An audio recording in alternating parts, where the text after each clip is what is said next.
everybody, every evening. This is KK, or Ken Cupsis, author of Rock Her World, Clown White, Staple Gun Logic, Inhuman Resources, actor, writer, heavy laborer, and gigolo. This is the first group here from, this is the first video for Focusgroup LLC. Focusgroup is a group of things I'm focusing on, kind of like a self-help voyage that I'm passing on to you. Focus stands for F, fund yourself wisely.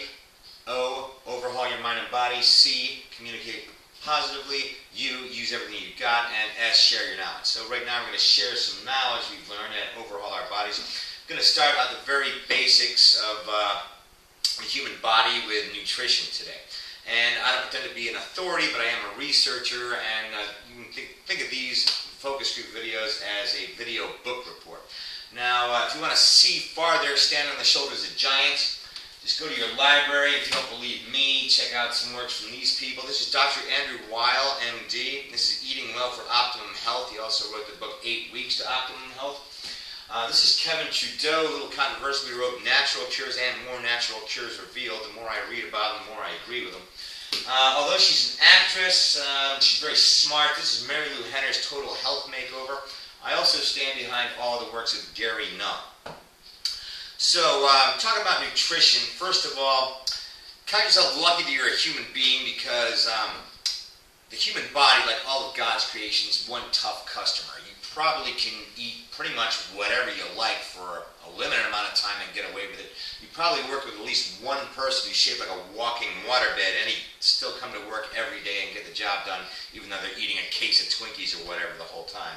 Also, you'll notice that everybody in Motley Crue is still alive, more or less, which is kind of weird. But the human body can only take some of this for so long. Some people can go through all their lives eating crud. Some people can't.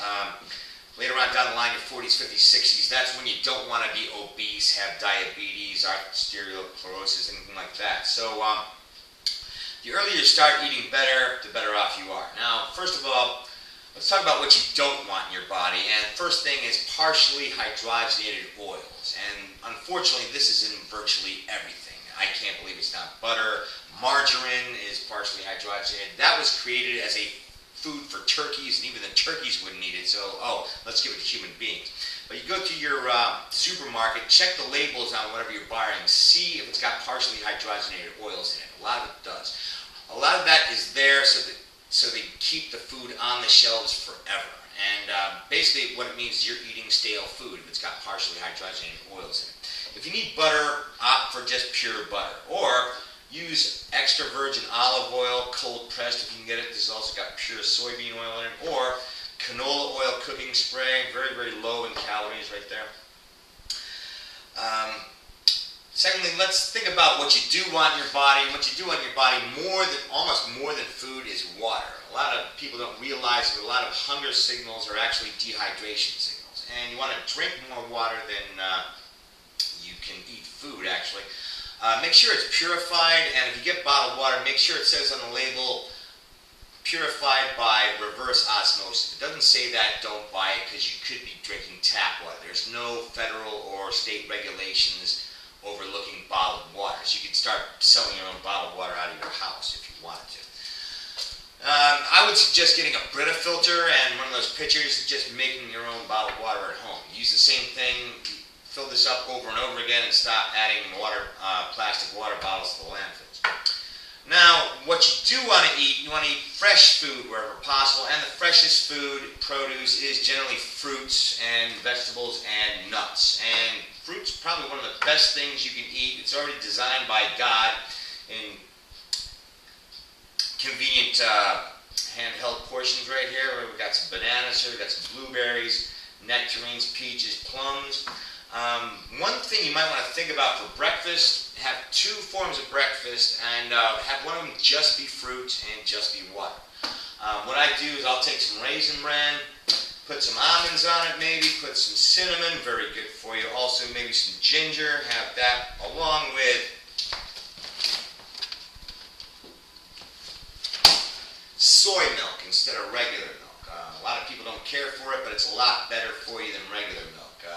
Milk's been linked to allergies, and soy milk isn't. It's still got a lot of vitamin D and protein in this one right here.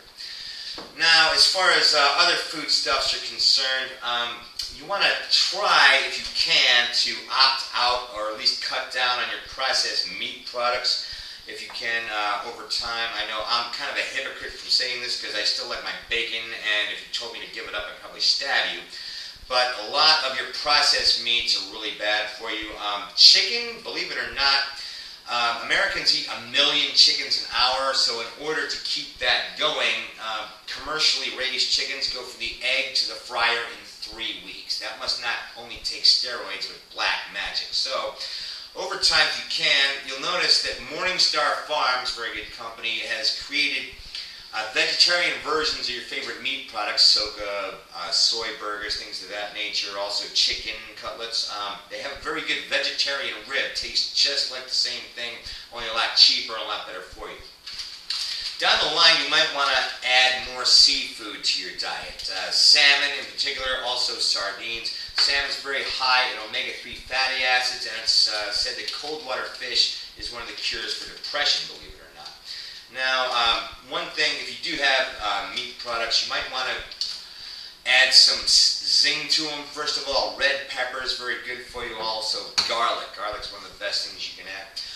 You notice human beings themselves kind of like want a spicy or a salty type of things. If you can, try not to get regular salt too much. Add a salt substitute, like this is new salt right here. Very, a little better than normal salt as far as your blood pressure is concerned. Also, Mrs. Dash is a lot better. One thing I've done, you might want to start yourself a herb garden or a spice rack with the following. This is turmeric right here. This is thyme leaves. This is rosemary. I'm not trying to rip off Simon and Garfunkel. These are always very good. Also crushed red peppers, oregano, and this here is ground flax seeds. Now I've combined all of these into spice mix A right here, which I put over my salmon or whatever else I'm having. Also shiitake mushrooms. These are very good for you as well. Now you're probably thinking that, oh, this health food's costing me so much money. It doesn't have to. For example, I'm going to show you a bunch of things I got from the Dollar Tree or 99 cents only store. That's where I got the salmon. That's where I got the sardines.